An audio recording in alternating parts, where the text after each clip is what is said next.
ஆமாம்மா. அப்படி மாணிக்கவல்லி என்று தெரிவித்தேன். ஆமா. நான் எப்படி பிறந்தேன்? எப்படி? என்னுடைய தாயார் தந்தையார் யாரு? அதை சொன்னால் மக்கள் செவி கொடுத்து கேட்பார்கள். யாரு? யாரு? உங்க தந்தை யாரு? உங்க தாய் யாரு? எப்படி பிறந்தாய்? என்னுடைய நாடு நகரம் என்ன தெரியுமா? என்னம்மா? மகதேசத்தை அன்றக்கூடிய ஆமா. என் கணவராய் விளைவரக்கூடிய ஆமா. மரகதராஜன். ராஜன். அப்படி இருந்தாலும் ஆமா. அவருக்கு 2 மனைவிமார்கள். ஆமாம். கற்பணி பொற்பணி ஆமா. என்று சொல்லக்கூடிய 2 மனைவிமார்கள். ஆமா. பிள்ளை இல்லாத காரணத்தால் ஆமா. கடும் தவம் இருந்து பிள்ளை வரை பெற்றார்கள். ஆமா. ஈசனார் மாங்கனியை கொடுத்தார். கனியை 2ஆக பிளந்து 2 மனைவிக்கும் கொடுத்தார். கனியை பிளந்த வண்ணமாக ஆமா. கற்பனை வயிற்றிலே ஒரு பாதி குழந்தையும் பொற்பனை வயிற்றிலே ஒரு பாதி குழந்தையும் பிறந்தது. ஆமாமா. 2 பிளவாக பிறந்திருக்கிறது குழந்தை என்று சொல்லி அந்த 2ஐயும் பிடித்து கரகரம் என்று தலையை சுற்றி கானகத்தில் இருந்தார் என் கணவர். ஆமா.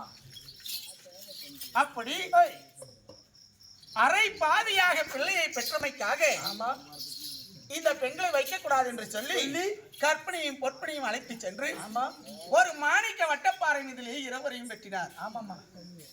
அவரை வெட்டிய உடனே 3 துளி உதிரமாகப்பட்டது மாணிக்க வட்டப்பாறை மீதிலே விழுந்த உடனே படீர் என்ற அந்த வட்டப்பாறையாக அழகு சொரூபமாக 16 வயது மங்கையாக நான் பிறந்தேன். ஆமாமா.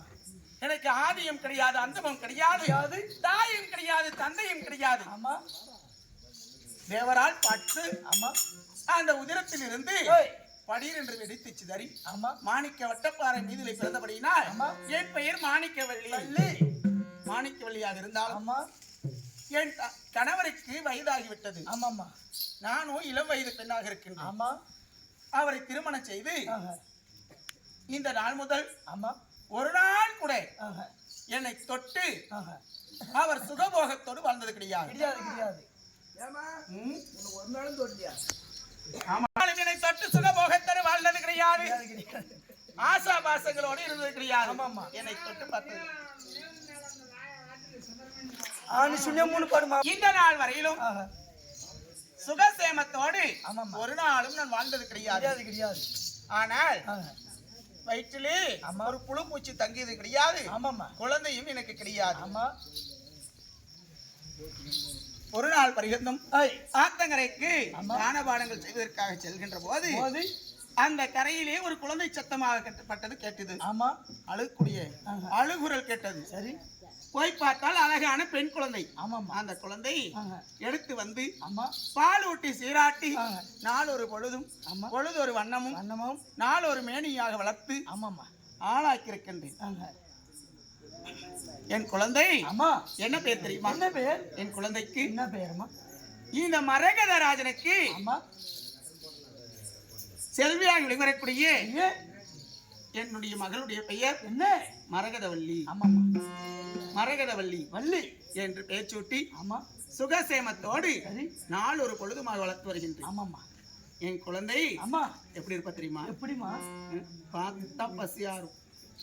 பார்த்தாவே பசியாருங்க. மாநகரத்தை வந்திருக்கூடிய என்ன பேரு? சுப்பிரமணியம் அழைக்கக்கூடிய காஞ்சானம் அவருடைய அத்தை பிள்ளையாக விளங்கக்கூடிய முனியம்மலை முனியாக்கா முனியம்மலை முனியாக்கா முனியம்மா முனியாக்கா முனியம்மாள் பெருவழிக்காக பணத்தை கொடுத்து என்ன சொல்ல தெரியுமா? ஒரு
இருக்கக்கூடிய காஞ்சானம் தன்னுடைய அத்தை மகளாய் விவரக்கூடிய முனியம்மாள் பெறுவதற்காக பணத்தை கொடுத்திருக்கிறார். ஆண்டவர் ஒரு பங்கிலே கூட சிவாக்களை தர வேண்டும், நோயற்ற வாழ்வை குறைவற்று செல்லுமாறு காக்க வேண்டும். அவரால் கொடுக்கப்படுவது நாடகம் கொடுத்திருக்காங்க.